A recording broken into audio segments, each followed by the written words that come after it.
बोलिए सतगुरु माता सुदीक्षा सविंदर हरदेव जी महाराज की जय। प्यारी साथ संगत जी, प्यार से कहिए धन निरंकार जी। हम सब मिलजुल करके लगभग 1.5 घंटे के अंतराल से इस निर्गुण निराकार पर ब्रह्म परमात्मा का यशोगान एक एक भाई बहन की रचना से श्रवण कर रहे थे। हम सब ने ये श्रवण किया कि ये जो परमपिता परमात्मा है इसको जाना जा सकता है, क्योंकि जो बोलने वाले थे वो सभी वही थे जो जान चुके थे।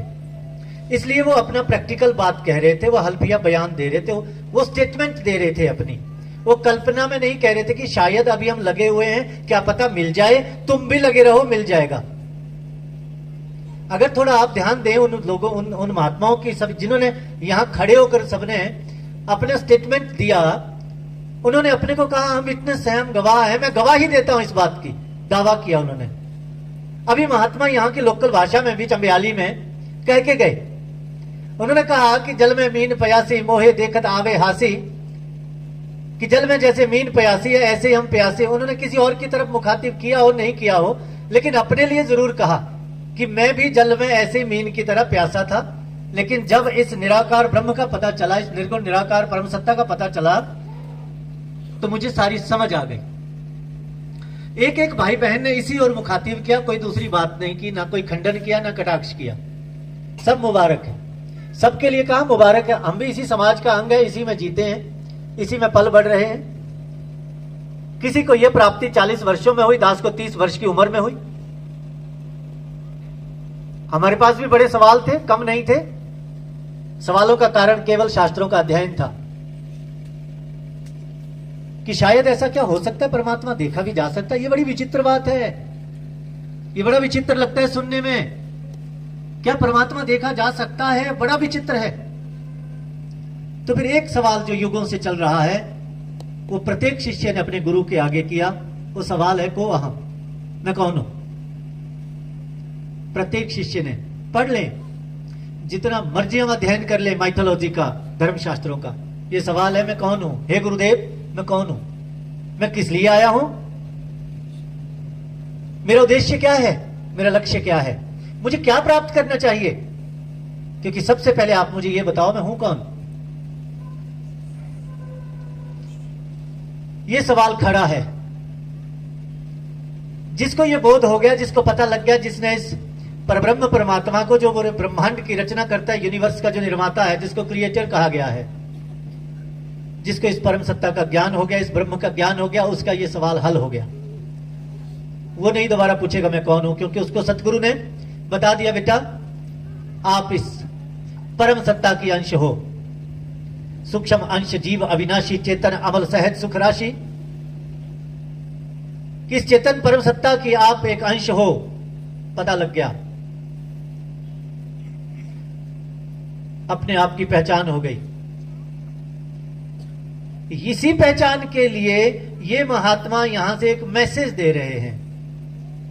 दास फिर इस बात को रिपीट कर रहा है कि इसी बात के लिए ये महात्मा क्या मैसेज दे रहे हैं। ये वही मैसेज दे रहे हैं जो इन्होंने पाया, जो इन्होंने पाया वो ये मैसेज दे रहे हैं। ये कल्पना या ऐसा नहीं बोल रहे हैं, ये ऐसा नहीं कोई काल्पनिक बात नहीं कर रहे हैं ये कि शायद मिल जाए, मुझे तो नहीं मिला, ऐसा नहीं बोल रहे। ये दावा कर रहे हैं यहां से मुझे मिला है। भाई मुझे मिला है तो कह रहा हूं ना।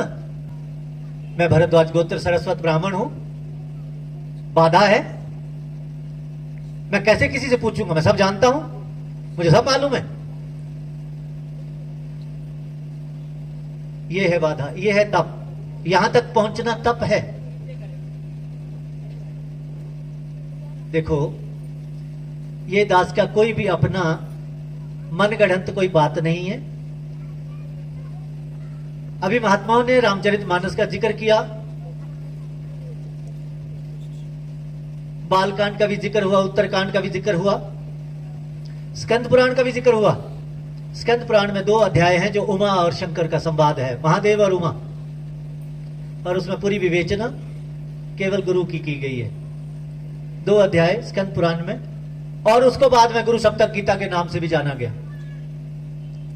जो महात्मा यहां से गए उसमें लिखा है, दर्ज है रामचरितमानस में, जब भगवान श्री रामचंद्र जी जरा बड़े ध्यान से श्रवण करना। जब भगवान श्री रामचंद्र जी गए, कहां गए?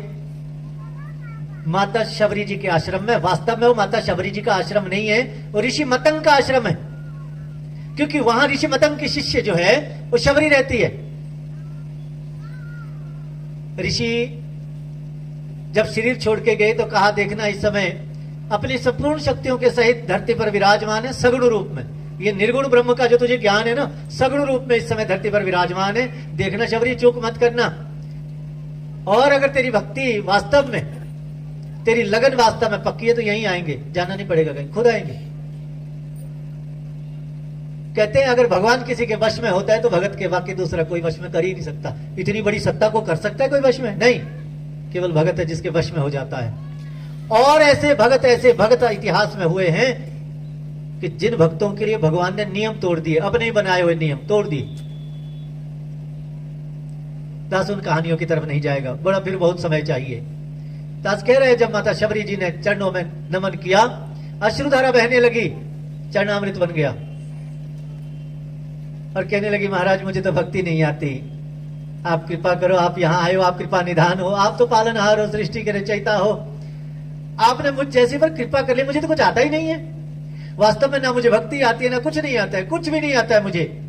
हम कोई अनुष्ठान करते हैं ना, अंतिम में पूर्ण आहुति होती है, उसमें मंत्रोच्चार होता है, क्षमा मांगी जाती है। वैसे भी अनुष्ठान के अंत में क्षमा याचना के लिए मंत्रोच्चारण किया जाता है। मंत्रहीनम क्रियाहीनम भक्तिहीनम जनार्दन यद पूजितम मया देवः परिपूर्णः तदस्तु में, यद अक्षर पद भ्रष्टम मंत्रहीनम च यद भवेत् तत्सर्वं क्षम्यन्ताम देव प्रसिद्ध परमेश्वर।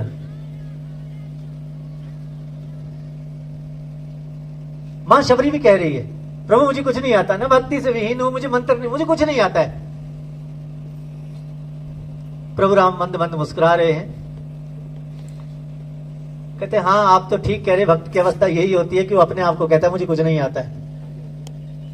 वास्तव में वो सब जानता है, पर सब जानने का उसमें अभिमान जरा सा भी नहीं होता है। प्रभु राम ने कहा, हे माता, जब जब भी किसी को भक्ति का अनुसरण करना हो, जब जब भी किसी को भक्ति के पथ पर चलना हो ना, तो तेरा अनुसरण करेगा। जब जब भी कहीं भक्ति का जिक्र होगा तो तेरा नाम इज्जत से लिया जाएगा। तूने इतिहास रचा है, तूने अमर पद को प्राप्त किया है।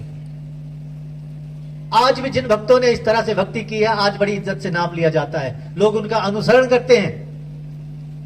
अब सत्संगत, प्रभु श्री रामचंद्र जब विराजमान हुए तो एक बात कहते हैं, चलिए फिर भी शबरी आपने पूछा है तो मैं कुछ बात कहता हूं। हालांकि यही बात श्रीमद् भागवत पुराण में भी आती है, नवदा भक्ति का जिक्र आता है, रामचरितमानस में भी नवदा भक्ति का जिक्र आता है। दास उस ओर नहीं जाएगा, केवल एक पहला ही दोहा पड़ेगा। दास नवदा भक्ति शुरू होने से पहले प्रभु रामचंद्र जी एक बात कहते हैं शबरी को, हे शबरी, जाति पाति कुल धर्म बढ़ाई, धन बल परिजन गुण चतुराई, भक्तिहीन नर सो है कैसा, बिनु जल वारिद देखिए जैसा। हे शबरी, जाति पाति का कोई बड़ा ऊंचा हो, कुल का बड़े ऊंचे कुल का हो, धर्म को मानने वाला हो, जगत में उसकी बढ़ाई हो, सारे जगत के लोग उसकी वाहवाही करते हो, वाह क्या आदमी है, कमाल का व्यक्ति है। केवल इतने गुण नहीं शबरी, और भी सुन, कहते वो धनवान भी हो, बलवान भी हो, गुणवान भी हो और चतुर भी हो। एक और गुण भी कहा, कहते हो अकेला ना हो अपने कुल में इतने गुणों को धारण करने वाला। अरे जितने उसके परिजन हैं, रिश्ते नाते हैं, उन सब के भी गुण इतने ही हो। अर्थात क्यों परिजन भी उसके बड़े अच्छे हों, क्लास 1, इससे नीचे नहीं, टॉप क्लास। कहते शबरी इतने गुण हो नहीं सकते किसी के पास, फिर भी शबरी अगर इतने गुण किसी के पास मान ले हो भी जाए, लेकिन इतने गुणों के बावजूद अगर उसके जीवन में भक्ति नहीं है तो वो सारे गुण तो बेकार समझ। इस तरह से जैसे कि बिना जल का बादल, वो आया और चले गया, उसका कोई अर्थ नहीं है। ठीक इसी तरह से इतने गुणों के होने के बावजूद भी उस व्यक्ति के जीवन में अगर प्रभु की भक्ति नहीं है, उसका जीवन तो बेकार समझ, अकारत समझ, उसको उसका आना इस मानुष जन्म में तो बेकार समझ। बिनु जल बारिद देखिए जैसे, भक्तिहीन न रसोई कैसा। जो भक्ति से विहीन है, जिसके जीवन में भक्ति नहीं है। अब सवाल भक्ति का है। भक्ति क्या है? भक्ति है भगवान की आराधना करना, भगवान को भजना। भजना मतलब याद में रहना, भगवान की याद में रहना, भगवान को अपने हृदय में बिठा के रखना। जिस प्रकार से महात्मा, एक मां कहती है मैं बेटे से बड़ा प्यार करती हूं, लेकिन आगे से पूछा बेटा कहां है? नहीं, बेटा तो है नहीं। जैसे एक पति कहता है मैं पत्नी से बड़ा प्यार करता हूं, आगे से किसी ने पूछा पत्नी कहां है? नहीं, पत्नी तो है ही नहीं। इसी प्रकार से अगर कोई कहे भक्त कि मैं भगवान से बड़ा प्यार करता हूं, महाराज भगवान कहां है? नहीं, अभी तो मिला ही नहीं। क्या यह संभव है? मां का बेटे के साथ प्यार है तो मां बेटे का होना जरूरी है। पति का पत्नी से प्यार है तो पति और पत्नी का होना जरूरी है। भक्त का और भगवान का प्यार है तो भक्त और भगवान का आमने सामने होना जरूरी है। भक्त को भगवान का पता होना जरूरी है, तब तो भक्ति शुरू होगी, तब तो भक्ति का आरंभ होगा। यही बात इन महात्माओं ने यहां पर, यही संदेश देने आए हैं, ये यही दे रहे हैं। जिसके लिए हम निरंतर गा रहे हैं, जिसके लिए हम पूजा अर्चना कर रहे हैं, जिसके लिए हम पता नहीं नाना प्रकार की स्तुति गान कर रहे हैं, आज भी महात्माओं ने जिक्र किया। तो महादेव कह रहे हैं उमा को समझाते हुए, हे उमा, गुरु के बारे में कहा, अनेकों मंत्र कहे दास ने कहा, पहले भी कहा गुरु ब्रह्मा गुरु विष्णु गुरुर्देवो महेश्वर। ये भी महादेव कह रहे हैं गुरु साक्षात परब्रह्म तस्मै श्री गुरुवे नमः, अखंड मंडलाकार व्याप्तम येन चराचरम तत्पदम दर्शितम येन तस्मै श्री गुरुवे नमः। ये भी महादेव कह रहे हैं धर्मज्ञो धर्मकर्ता च सदा धर्म परायणः तत्त्वेभ्यः सर्वशास्त्रार्थ आदेशको हो गुरु उच्यते। ये भी महादेव कह रहे हैं किमत्र बहुना उक्तेन शास्त्र कोटि शतेन च दुर्लभा चित्त विश्रामांति बिना गुरु कृपा परम। ये भी महादेव कह रहे हैं। क्या है ये? डिसीजन नहीं है, राय नहीं है। महादेव राय देंगे हमारे लिए, देखना भाई कर लेना, तुम्हारी मर्जी। राय देंगे। गुरु पीर पैगंबर क्या राय देते हैं? ओपिनियन देते हैं, डिसीजन देते हैं, फैसला देते हैं। भाई ये फैसला है। किमत्र बहुना उक्तेन, बहुत अधिक कहने से क्या होने वाला जी? ऐसा वो कह रहे हैं, हे उमा बहुत अधिक कहने से क्या होने वाला? किमत्र बहुना उक्तेन शास्त्र कोटि शतेन च, करोड़ों शास्त्रों के अध्ययन करने से भी कोई लाभ नहीं। कहते वो लाभ नहीं होगा जो मैं अगली लाइन में कहने जा रहा हूं। शास्त्र कोटि शतेन च दुर्लभा चित्त विश्रामांति, इस चित्त को, इस जीव को विश्राम देना, मुक्त अवस्था प्रदान करना बिना गुरु कृपा परम। बिना गुरु की कृपा के इस जीव को विश्राम देना, इस जीव को मुक्ति प्रदान करना बिना गुरु की कृपा के दुर्लभ है। ये फैसला है, ये करते रहो, करते रहो। मैं तो नहीं कह रहा हूं अपनी बात, मैं महादेव की बात कह रहा हूं। या तो महादेव झूठ कह रहे हैं या हम गलत कर रहे हैं। आदि गुरु शंकराचार्य जी कह रहे हैं दुर्लभात्रयम, तीन चीजें दुर्लभ है संसार में। कौन कौन सी? मनुष्यत्व, मुमुक्षत्व, संत संश्रय। मनुष्य का तन मिलना, मोक्ष की इच्छा रखना, संतों का आश्रय मिलना, तीन चीजें दुर्लभ है। उन्होंने कहा ना योगेन ना सांख्येन ना चाह्यो ना कर्मणा, किसी चीज से कहते ये मुक्ति प्राप्त नहीं हो सकती है। ब्रह्म आत्म एकत्व बोधेन मुक्ति सिद्ध्यति ना अन्यथा। फैसला है ये, राय है कोई? ये फैसला है महात्माओं। कहते हैं ब्रह्म और आत्मा के एकत्व के बोध के बिना, जानकारी के बिना, ज्ञान के बिना मुक्ति नहीं हो सकती। बाकी तुम कुछ भी कर लो, मुक्त नहीं हो सकते।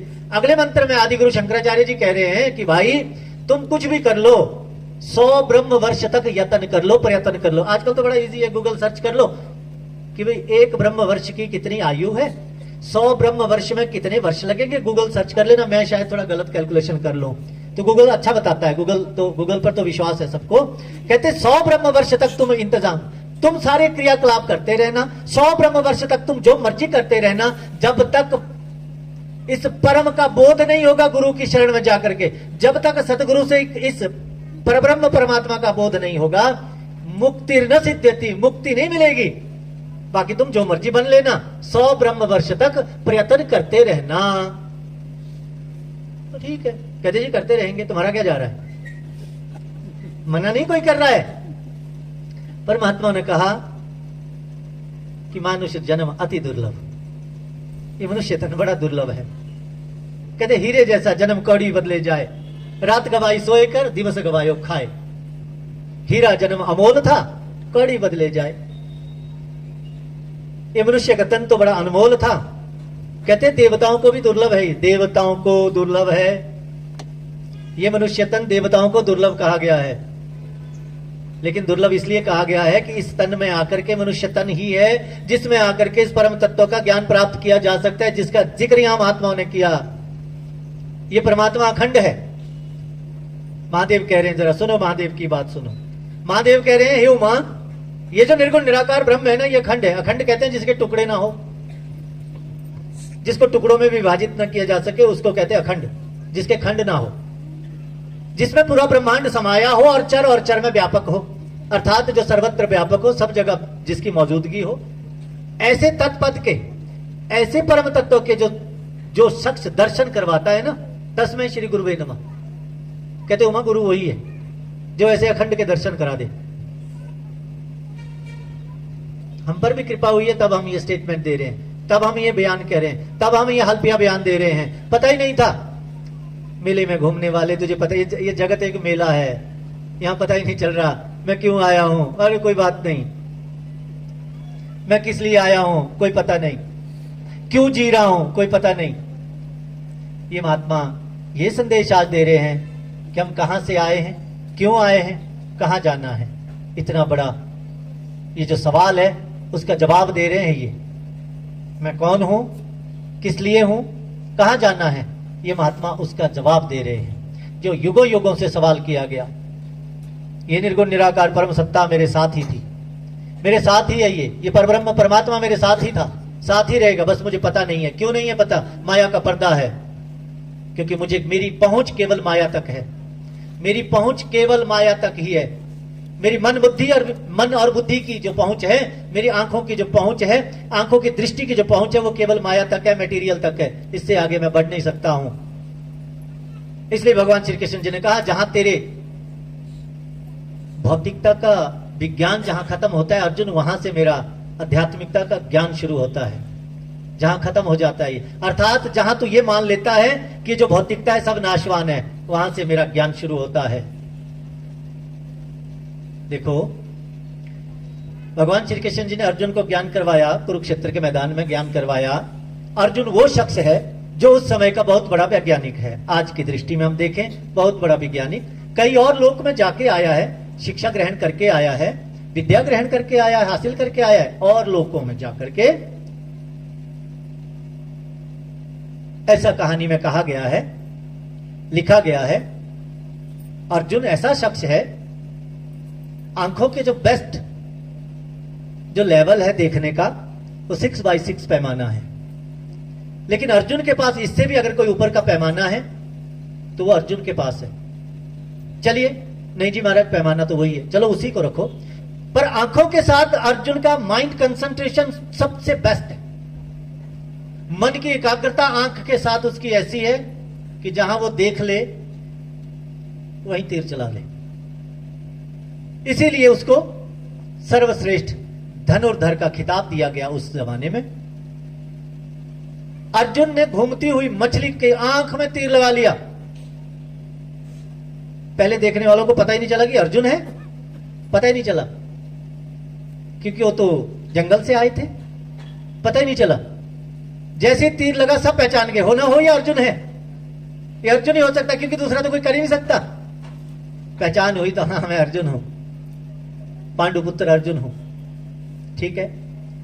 लेकिन इतना तेज होने के बावजूद भी वो इस परमात्मा तत्व को नहीं देख पाया। बताओ, भगवान श्री कृष्ण जी को कहना पड़ा, तू मुझे इन आंखों से नहीं देख सकता। क्यों भाई? 32 साल तक तेरी शरीर में आंखें हैं, देख सकता तो अभी तक देख ना लेता?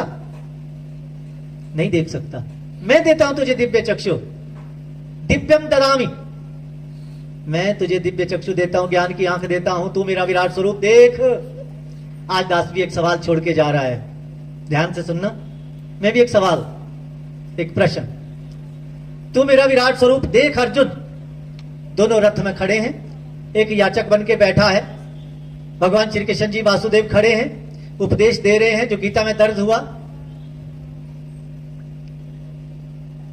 जैसे ही मुंह खोला, मुंह खोलना तरीका है इस ज्ञान को कराने का। भगवान श्री कृष्ण जी का तरीका मुंह खोलना है। इस परम सत्ता का बोध कराने का अष्टावक्र जी का तरीका घोड़े की 2 रकाब है। मीराबाई को गुरु रविदास जी का ज्ञान कराने का तरीका कील और हथौड़ी है।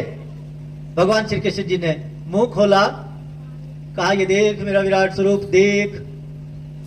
क्या इस बीच में कुछ आंखों का कुछ फेरबदल किया गया? नहीं, स्टेप बाय स्टेप ये क्रिया होती गई।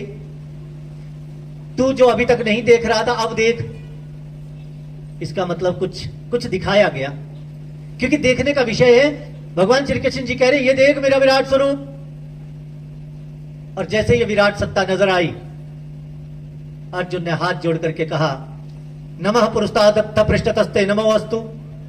हे प्रभु, अगर आप ये हो तो फिर आगे भी नमस्कार है, पीछे भी नमस्कार है, क्योंकि जितने आप आगे को हैं उतने ही आप पीछे को हैं। क्यों अर्जुन? तमेव सर्वतेव सर्व, आप ही हो, एव लगा दिया, ही ओनली, आप ही हो जो सर्वत्र व्यापक हो। बोलो किधर नमस्कार करूं? आप ही हो जो सर्वत्र व्यापक हो। शरीर सामने ही था तो सर्वत्र कौन था? शरीर सामने ही था, यह सवाल है। शरीर तो भगवान वासुदेव का सामने ही था, भगवान श्री कृष्ण जी का सामने ही था, लेकिन अर्जुन ने कहा नमः पुरस्तादत्त पृष्ठतस्ते नमो अस्तु। हे प्रभु, आगे भी नमस्कार है, पीछे भी नमस्कार है, क्योंकि आप पीछे भी हैं। तो पीछे कौन था? शरीर तो एक ही जगह हो सकता है जी, शरीर तो सामने ही था जी। शरीर की एक मर्यादा है जी, भगवान ने बनाई है, परमात्मा ने बनाई है। ये पंच भौतिक है और भौतिकता की एक मर्यादा है, इसका नियम है। वो कह रहे हैं मैं आपको आगे भी देख रहा हूं, पीछे भी देख रहा हूं। आगे तो थे, चलो शरीर ही था, लेकिन पीछे कौन था? बस ये बोध तब तक, ये सवाल तब तक हल नहीं होगा जब तक वो ज्ञान प्राप्त नहीं होगा जो अर्जुन को हुआ था। सिंपल सी बात है। क्योंकि जब सेम ज्ञान प्राप्त हो जाएगा जो अर्जुन को ज्ञान प्राप्त हुआ, फिर मेरी भी स्टेटमेंट अर्जुन जैसे ही होगी जो अर्जुन ने कहा। अर्जुन कह रहा है उसके बाद अनेक बाहु उदरवक्त नेत्रम पश्यामि त्वाम सर्वते अनंत रूपम, ना अंतम ना मध्यम ना पुनः आदि पश्यामि विश्वेश्वर विश्व रूपम। पश्यामि कह दिया, पश्य धातु देखना, मैं आपको ऐसा देख रहा हूं, ना आपका कहीं अंत है, ना मध्य है, ना पुनः आदि है। मैं अनंत रूप, आपका विश्व रूप में ऐसा देख रहा हूं प्रभु, देख रहा हूं जो पहले नहीं दिख रहा था। जो पहले नहीं दिख रहा था, अर्जुन कह रहा है अब मैं देख रहा हूं, क्योंकि ज्ञान हो गया। ये है ज्ञान। अगर मेरी और अर्जुन की स्टेटमेंट सेम हो, इसका मतलब जो अर्जुन को ज्ञान हुआ वही मुझे भी हुआ। सिंपल सी बात है, कोई बहुत बड़ी ऐसा कोई क्रिटिकल नहीं, पेचीदा नहीं है, सिंपल सी बात है, साधारण सी बात है। ये ज्ञान युगों युगों से बह रहा है। गुरु पीर पैगंबर इसी ज्ञान को लेकर के इस धरती पर आते हैं। सतगुरु का दूसरा कोई काम नहीं होता संसार में। सतगुरु कोई अन्य प्रोडक्ट को लेकर के संसार में नहीं आता है। सतगुरु का एक ही उद्देश्य, एक ही मोटिव है युगों से, कि इस मानव मात्र को अपने मूल से जोड़ना, और मूल है ये परमपिता परमात्मा परब्रह्म परमेश्वर, जिसके लिए कि जिक्र किया इन महात्माओं ने भी किया। रामचरितमानस बालकांड में महादेव स्वयं कर रहे उस बात का जिक्र। हे उमा, तू कहती है मैं किसकी वंदना करता हूं? अरे मेरे जैसे अगणित शिव जिसके आगे बंदगी करते हैं, पढ़ लेना बालकांड में, मेरे जैसे अनगिनत शिव जिसकी वंदना करते हैं। हे उमा, वही इस समय विचरण कर रहा है धरती पर। चलिए हम शिव महापुराण भी पढ़ें तो उसमें भी निर्गुण निराकार परम सत्ता का जिक्र आया है। अगर हम रुद्राष्टकम स्तोत्र भी पढ़ें उसमें भी निर्गुण निराकार परम सत्ता का जिक्र आया है, महादेव के लिए गाया गया है। नमामि शमीशान निर्वाण रूपम विभुम व्यापकम ब्रह्म वेद स्वरूपम निजम निर्गुणम निर्विकल्पम निरीहम चिदाकाशमाकाश वासम भजेहम निराकार ओंकार मूलम तुरीयम गिरा ज्ञान गोती तमीशम गिरीशम करालम महाकाल कालम कृपालम गुणाकार संसार सारम नतोहम। इसमें भी निर्गुण सत्ता का ही जिक्र किया गया। नमामि शमीशान निर्वाण रूपम विभुम व्यापकम, विभुम व्यापकम कहा है, ब्रह्म वेदा स्वरूपम निजम निर्गुणम निर्विकल्पम निरीहम चिदाकाश महाकाश वासम भजे। इसमें निर्गुण परम सत्ता का ही जिक्र किया गया है, निराकार सत्ता का। क्योंकि इस निर्गुण परम सत्ता के लिए उपनिषदों में कहा है पूर्णम अधः पूर्णम इदम पूर्णात् पूर्णम उदच्यते पूर्णस्य पूर्णमादाय पूर्णम एवावशिष्यते। दास जो सारी बातें कह रहा है, क्या कह रहा है? ये सारे गुण हैं परब्रह्म परमात्मा के, कैरेक्टरिस्टिक्स हैं ये। ऐसा है परमपिता परमात्मा, अखंड है, अगोचर है, अजन्मा है, अजर है, अमर है, अविनाशी है, अकाट्य है, अभेद है, अछेद है, अग्राह्य है। दास कितना और कहे, अगर कहना शुरू करे तो फिर तो घंटों लगेंगे, 2-4 घंटे नहीं। हरि अनंत, हरि कथा अनंता। जैसा अनंत हरि है वैसे इसकी कथा भी अनंत है, इसके बारे में जिक्र, इसका गुणगान भी अनंत है। ये निर्गुण निराकार परब्रह्म परमात्मा, उपनिषद में जिक्र है कि इसी से पूरा ब्रह्मांड की उत्पत्ति होती है, लेकिन ये उत्पन्न नहीं होता। उत्पत्ति के साथ जो उत्पन्न ना होए, प्रलय के साथ जो प्रलय न होए, ये गुण बताया भगवान का, ईश्वर का, परमात्मा का। ये एक के ही नाम है सारे, लेकिन अज्ञानतावश ये परम सत्ता मेरे साथ ही थी, ये ईश्वर निराकार मेरे साथ ही था, मुझे पता नहीं था। दास 2020 के शुरुआत शायद फरवरी मंथ में दास को जाना था बाहर। दास को कुछ मिडिल ईस्ट में जाना था, कुछ देशों में। तो एक जगह जाने का अवसर था, कुवैत से बहरीन जाना था। जब बहरीन में पहुंचे तो वो जो फ्लाइट थी वो आधा घंटा पहले पहुंच गई वहां पर। अब जिन महात्माओं ने लेने आना था वहां पर, उनका फोन आया कि हमने देखा कि आपकी जो फ्लाइट है वो पहुंच गई है, लेकिन हम थोड़ा लेट हो रहे हैं, हम थोड़ा देरी से आएंगे, आप थोड़ा वेट कर लोगे, इंतजार कर लोगे। दास ने कहा महाराज आप आराम से आओ, आप निश्चिंत होकर के आओ, मुझे कोई आपत्ति नहीं है, कोई प्रॉब्लम नहीं है। दास बैठा है बेंच पर, लगेज सामने रखा है, लेकिन एयरपोर्ट के नजदीक ही कोई महात्मा रहते थे। महापुरुष बड़े चेतन होते हैं, उन्होंने युक्ति लगाई कि फला महात्मा का घर जो है एयरपोर्ट के पास है, क्यों ना उनको फोन करके कहा जाए कि वो हमसे आगे कम से कम तब तक रिसीव तो कर लेंगे और उतने में हम पहुंच जाएंगे। अब वो महात्मा आए, उनके साथ उनका बेटा साथ में है। अब वो एयरपोर्ट में वहीं पर ही जहां दास बैठा है अंदर वेटिंग रूम में, वहां उन्होंने 2-3 चक्कर लगा दिए, इधर से उधर घूम रहे हैं। उनकी जो बॉडी लैंग्वेज से पता चल रहा है कि वो किसी को ढूंढ रहे हैं, उनका कोई रिश्तेदार आ रहा है, उनको मिल नहीं रहा है, वो ढूंढ रहे हैं। दास ने भी 2-3 बार वैसे बैठे हैं तो कुछ नजर तो आ ही रहा है, किसको ढूंढ रहे हैं दास को तो नहीं मालूम। संयोग से देखियो दास के पास ही उसी बेंच के पास खड़े होते हैं, फोन निकालते हैं और अपने बेटे को बोलते हैं बेटा जरा जल्दी से YouTube में सर्च करना हेमराज शर्मा, देखते हैं उनकी शक्ल कैसी है, हमें ढूंढने में आसानी होगी, जरा हेमराज शर्मा सर्च करना। फटाफट उन्होंने सर्च भी कर लिया। जैसे उन्होंने कहा कि हेमराज शर्मा, उन्होंने नाम लिया, दास ने एकदम कहा, मैंने कहा हाँ जी। कहने लगे नहीं नहीं। पता नहीं ठीक है, लेकिन समझ आ गई है मुझे ढूंढ रहे हैं, पता लग गया ढूंढ रहे हैं, लेकिन एकदम मन में ऐसा स्ट्राइक हुआ, शुक्राना निकला सतगुरु का, सतगुरु हम भी ऐसे ही खोए हुए थे, पास ही था, पता नहीं था, पास ही था, ये परब्रह्म परमात्मा मेरे पास ही था, लेकिन मुझे पता ही नहीं था, मैं भी ऐसे ही ढूंढ रहा था, इनके भी मैं पास ही हूं, लेकिन पता नहीं कह रहे नहीं अभी सर्च कर रहे हैं YouTube पे। दास खड़ा हुआ, जब तक वो सर्च करते दास ने हाथ जोड़े कहा महात्मा, नहीं ऐसे ही कहा भाई साहब जी मुझे लगता है कि आप किसी हेमराज शर्मा को ढूंढ रहे हैं जो इंडिया से आए। कहते हाँ जी। दास ने कहा एक तो मैं ही हूँ, अगर मुझे ढूंढ रहे तो मैं चलता हूँ आपके साथ। कहते अरे महाराज हाँ आप ही, अच्छा आपका हाँ जी मेरा ही टूर है, राशि है। बड़े जोर जोर से हंसने लगे, कमाल ही हो गया, आप यहीं खड़े, हम यहीं ढूंढ रहे हैं, यहीं आप खड़े हैं, हमें नजर आ रहे हैं लेकिन हमें पता नहीं है, और हम यहीं पर आपका चेहरा ढूंढ रहे हैं YouTube में। दास ने कहा यही हम सबकी विडंबना है, यही हम सबके साथ हुआ है, ये ईश्वर परम सत्ता निराकार परब्रह्म परमात्मा हमारे साथ ही था, हमें पता नहीं था। सतगुरु ने एक क्षण में इसका जैसे इस विराट सत्ता का दीदार करवाया, दर्शन करवाया, हम सब हैरान हो गए। कमाल है, कमाल है। अरे पढ़ तो रहा था, मुझको कहां ढूंढे रे बंदे, मैं तो तेरे पास में, अरे पास में हूं भाई, तो फिर चूक कहां रह गई। वस्तु कहीं ढूंढत कहीं, किस विधि आवे हाथ, कहे कबीर तब पाइए जब भेदी लीजिए साथ। वस्तु कहीं है, ढूंढ कहीं रहे थे। संत कबीरदास जी कह रहे हैं भेदी ढूंढ भाई, भेदी ढूंढ, जो भेद जानता है, जो इस परम सत्ता का जानकार है, सतगुरु को ढूंढ। इसलिए रामचरितमानस में भी महात्मा ने जिक्र भी किया, हरि दुर्लभ नहीं जगत में, ये हरि नहीं है दुर्लभ, हरिजन दुर्लभ होए।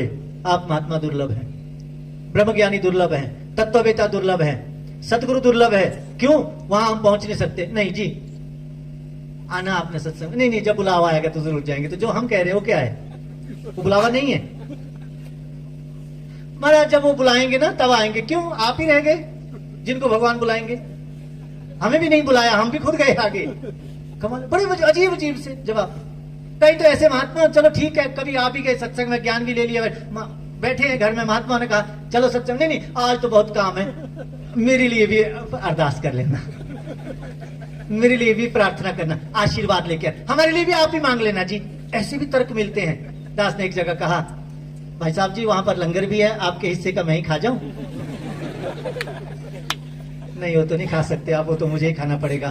तो फिर आशीर्वाद भी मुझे मिलेगा, आपको जाने से मिलेगा। आपको आपका, क्योंकि ये इंडिविजुअल मैटर है, मेरे मांगने से आपको नहीं मिलेगा, आपको खुद लेना पड़ेगा। ये ज्ञान खुद ही लेना पड़ेगा, ये आशीर्वाद खुद ही लेना पड़ेगा, क्योंकि हम अकेले ही आए हैं, सब अकेले ही सब जाएंगे। ना जाने कितनी बार आए, ना जाने कितनी बार गए। महात्माओं ने कहा, जन्म से लेकर कफन तक दौड़ता है आदमी, दौड़ते ही दौड़ते दम तोड़ता है आदमी। 2 रोटी 2 लंगोटी 3 गज कच्ची जमीन, 3 चीजें जिंदगी में जोड़ता है आदमी। दौड़ रहे, दौड़ लगी हुई थी। औरों की नहीं कह रहा दास, अपनी कह रहा है। मैं दौड़ ही रहा था, पता ही नहीं था किस लिए आए थे, पता ही नहीं था। जब सतगुरु की शरण में आए, ऐसे महात्माओं का संग मिला, उन्होंने कहा चलो भाई। अब दास अंतिम एक बात कह के, क्योंकि समय की एक अपनी मर्यादा है, समय हो चुका है, बस अंतिम बात कह के आपसे दास इजाजत चाहेगा। और लास्ट में जरूर दास क्षमा प्रार्थी भी होएगा। हो सकता है कोई बात आपके अनुकूल ना हो। जैसे हम सभी हम यहां सत्संग में आए हैं, सत्संग का अभिप्राय है सत्य को जान करके इसकी विवेचना करना, इसकी चर्चा करना। सत्य क्या है? परमपिता परमात्मा, अटल सत्य। अर्थात ये भौतिकता को सत्य में नहीं गिना गया है, क्योंकि इसमें परिवर्तन है, बेसिक लॉ है, चेंज। परमात्मा में कभी परिवर्तन नहीं होता, इसलिए इसको सत्य कहा है। जैसे हम सब यहां से सत्संग के उपरांत, जैसे सत्संग का समापन होगा, हम सब अपने अपने घरों को जाएंगे, सब जाएंगे, हम सब, आप सब नहीं, हम सब। अर्थात जहां जहां हमारा रिहाइश है, दास को तो भी कुछ दिन टूर और करना है। अब आपसे दास एक और थोड़ा सा सवाल करें, जब घर जाएंगे अपने अपने, तो घर का पता तो नहीं पूछेंगे किसी से कि भाई साहब जरा बताना, मैं भूल गया हूं या भूल गई हूं, मैं घर से चली थी, अब घर का पता नहीं, कहां जैसे मेरा घर, आप एड्रेस बताओ जरा। कोई पूछेगा क्या? नहीं, आप सभी का जवाब मुझे लग गया पता। आप कहोगे नहीं नहीं, क्या ऐसी बातें कर रहे बच्चों वाली, हम क्यों पता पूछेंगे जी। लेकिन अगला एक और सवाल है, क्यों नहीं पूछेंगे? तो जवाब है आप सभी का, क्योंकि जी हमें अपने घर का पता है, हम जानते हैं, रास्ते का भी पता है, घर में रखी एक वस्तु का पता है, इसलिए हम क्यों पूछें जी पता? बेशक, क्योंकि घर का पता है। और जो घर बनाया गया है, जो निर्मित किया गया है, वो पंच भौतिक की शरीर की सुविधा के लिए है। उसमें शरीर ने रहना है, 5 एलिमेंट से जो बना है ये जो शरीर बना है, शरीर को सर्दी से, गर्मी से, बरसात से बचने के लिए नाना प्रकार की लेटेस्ट टेक्नोलॉजी जो भी है उसकी सुविधाएं प्राप्त करने के लिए घर बनाया गया है। वो सुविधाएं शरीर के लिए है, उसमें शरीर ने आराम करना है। जब इस जीव ने, जब इस आत्मा ने इस शरीर से निकल जाना है, इस आत्मा के लिए तो वो घर नहीं है। इस आत्मा ने कहां जाना है, क्या उसका पता हो गया? ये है मेन सवाल। इस शरीर की यात्रा को तय करने के बाद इस आत्मा ने कहां जाना है। जैसे शरीर के घर का पता है, शरीर का पता है कि मैंने यहां जाना है, वैसे इस आत्मा के घर का भी पता होना चाहिए। और वही संदेश आज यहां दिया गया। जितने भी भाई बहन मुबारक के पात्र हैं, इस सत्संग परिधि में आना, बहुत ऊंचे भागों की बात कही गई है। महात्मा ने कथा शुरू कर भी दी थी कि महादेव ने कहा मैं नहीं बता सकता, तो बाद में गरुड़ जी को भेजा गया कैलाश मानसरोवर, जहां काकभूषणी जी और गरुड़ जी का संवाद चल रहा था। गरुड़ जी वहां गए, काकभूषणी जी के यहाँ सत्संग होता है, वहां जाओ, वहां आपका शंका का निवारण होगा। महादेव ने सत्संग का बड़ा महिमा वहां पढ़ लेना, रामचरितमानस में यह लिखा हुआ है कि वहां लगातार महादेव सत्संग का वर्णन करते हैं। और कथा किसको सुना रहे होते? वो पार्वती को। पार्वती मैंने ऐसे कहा गरुड़ जी को क्योंकि गरुड़ जी को शंका हो गई थी, अरे नागपाश में फंस गए दोनों भाई, कहते हैं ये तो अवतारी पुरुष हैं, अगर मैं ना नागपाश काटूं तो मर जाए। अरे जिसको मैं जीवन दान दे रहा हूं वो भगवान हो सकता है? लेकिन बाद में गरुड़ जी को पछतावा हुआ, सत्संग में जाकर के उनके भ्रम कटे, तब पछतावा हुआ कि मैं इस बात को ऐसे भी तो सोच सकता था कि शायद प्रभु ने मुझे ये सेवा दी है, अब मेरा नाम बहुत अच्छों की गिनती में नहीं आएगा, भक्तों की श्रेणी में नहीं आएगा, मैंने शंका की है। तात्पर्य कहने का, कहां से आए हैं, कहां जाना है। शुरुदास ने बात की, को अहम, मैं कौन हूं। बस इसी की जानकारी के लिए सत्संग ये जो चल रहा है, ये एक ऋग्वेद में एक ऋचा आती है, अंतिम बात दास कह के वो कहते हैं, आत्मा वारे गंतव्य द्रष्टव्य निधिध्यासितव्यश्च, अर्थात हे आत्मा जा ऐसे, आत्मा संबोधन किया इंसान को, हे इंसान जा ऐसे तत्ववेता के पास, गंतव्य गत धातु गच्छ धातु जाना, द्रष्टव्य देख, इस परम तत्व को देख, देखने के बाद ध्यान लगा, मनन कर, चिंतन कर और चर्चा कर, औरों के विद्वता मैंने क्या पाया है, वही इन महात्माओं ने किया। आज ये चर्चा कर रहे हैं, हल्फिया बयान दे रहे हैं कि मैंने कुछ पाया है, आप भी पालो। मीराबाई जी घुघरू बांध के नाची, उन्होंने गाया, जन जन को बताया, अरे तुम भी पालो, तुम भी जान लो, मनुष्य जन्म सार्थक हो जाएगा। यही याचना, यही प्रार्थना, इस ज्ञान को प्राप्ति के उपरांत हमारे जहां हम जिस परिवार में रहते हैं, ये केवल ऐसा नहीं है कि सब कुछ छोड़ छाड़ जाओ, ये एक कंप्लीट जीवन अगर जीना है तो ये ज्ञान, ब्रह्म ज्ञान ही एकमात्र उपाय है। हमारे कुल में, हमारे परिवार में दया के, करुणा के, प्रेम के, प्रीत के, मिलवर्तन के, सहनशीलता के गुण आएंगे। प्रत्येक व्यक्ति चाहता है मेरे परिवार में आपसी मिलवर्तन बना रहे, लेकिन बनेगा कैसे? क्योंकि बच्चे जिस माहौल में पलेंगे बढ़ेंगे वो वही सीखेंगे। जो बच्चे सत्संग में अच्छी शिक्षा प्राप्त करेंगे, वहां फिर बोलने की जरूरत नहीं है, वहां स्वतः ही प्रेम है, वहां प्रेम है, भाईचारा है, सहनशीलता है, वहां कदर है एक दूसरे की, वहां बड़े की छोटे की कदर है। वहां नहीं कोई बोलता हुआ नजर आएगा क्या कि बाप बोल रहा है क्योंकि कदर नहीं हो रही घर में। शर्म नहीं आती तुम्हें? मैंने दिन रात एक किया है, ये जो तुम आज देख रहे हो ना, हमने किया है तुम्हारे लिए। और आगे से बच्चे जवाब देते हैं, कोई एहसान नहीं लगाया, सब करते हैं। बस इसी यही झगड़ा पड़ा रहता है। जिस घर में ये ज्ञान बसता है, वहां देखो इसके विपरीत दोनों पात्र वही हैं, लेकिन डायलॉग अलग अलग बोल रहे हैं। वहां सेम डायलॉग बेटे कह रहे हैं, बच्चे कह रहे हैं, पिताजी आपने हमारे लिए दिन रात एक किया, हम आपके शुक्रगुजार हैं, हम आपकी जितनी सेवा करें, सत्कार करें, हम आपका कर्ज नहीं चुका सकते। और आगे से पिता बोल रहा है, बेटा हर कोई करता है जितना जिससे बन पाता है, हमने भी किया जितना हमसे बन पाया, घर स्वर्ग बन गया, आनंद आ गया, आपसी मिलवर्तन हो गया। ये फायदा है इस ज्ञान के उपरांत। ऐसी याचना, ऐसी प्रार्थना। हे सतगुरु माता सुदीक्षा जी महाराज, आप जी कृपा करो, जिनकी प्राप्ति हो गई है जिनको, वो संभाल पाएं, जिनको प्राप्त नहीं हुआ है वो समय रहते प्राप्त कर सकें। आदरणीय महात्मा, यहाँ के जो मुखी महात्मा है, बहुत बहुत दास धन्यवादी। यहाँ के जो महात्मा, उन्होंने ही प्रेरणा दे करके, यहाँ जिन महात्माओं ने इतना सुंदर ये आयोजन किया, दास एक एक का नाम नहीं गिनाएगा, सभी बधाई के पात्र हैं। आप सभी को दास बहुत बहुत लाख लाख बधाई देता है। प्यार से कहिए धन्यवाद।